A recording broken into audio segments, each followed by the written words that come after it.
తాత్కాలికమైనటువంటి secretariat కట్టారు, తాత్కాలికమైనటువంటి assembly కట్టారు, తాత్కాలికమైనటువంటి high court కట్టారు. ఎందుకు తాత్కాలికంగా కట్టాలి? 10 సంవత్సరాలు నీకు టైం ఉంటే. ఎందుకంటే వెళ్ళపోతే ఊరుకోము, మిమ్మల్ని కేసులో పెట్టేస్తాము అని వాళ్ళంటే భయపడి, తప్పు చేసి భయపడి పారిపోయి ఆంధ్రప్రదేశ్కి అన్యాయం చేసినటువంటి నారా చంద్రబాబు నాయుడు గారు మళ్ళా ముఖ్యమంత్రి అయ్యారు. కారణాలు ఏమైనప్పటికీ ప్రమాణ స్వీకారం చేశారు, మరొక అన్యాయం చేయడానికి ప్రయత్నం చేస్తున్నారు. ఇవాళ నేను అడుగుతా ఉన్నా, ఎస్ 2 రాష్ట్రాలు విడిపోయాయి, కొన్ని సమస్యలు ఉన్నాయి అపరిష్కృతంగా, చర్చల ద్వారా ఆ సమస్యల్ని పరిష్కరించుకోవాలి, వండర్ఫుల్. లేదా కేంద్ర ప్రభుత్వం మధ్యవర్తిత్వం ద్వారా పరిష్కరించుకోవాలి, నెంబర్ 2.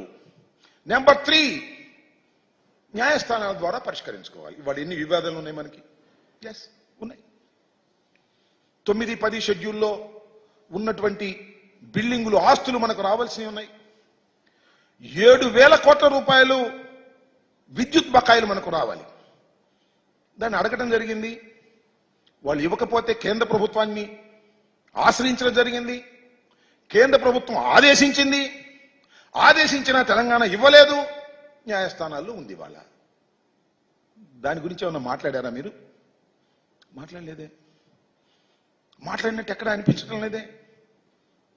అది పోగా చిత్రమైన విషయం ఏంటంటే, శ్రీశైలం, నాగార్జున సాగర్ ఈ 2 ఉమ్మడి ప్రాజెక్టులు సరిహద్దులో ఉన్నాయి. వారికి మనకి సరిహద్దులో ఉన్నాయి కాబట్టి ఉమ్మడి ప్రాజెక్టులు.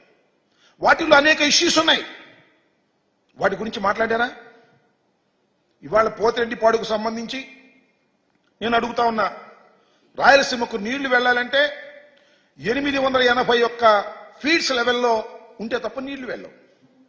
అక్కడ దాకా రాణిస్తున్నారా తెలంగాణ వాళ్ళు?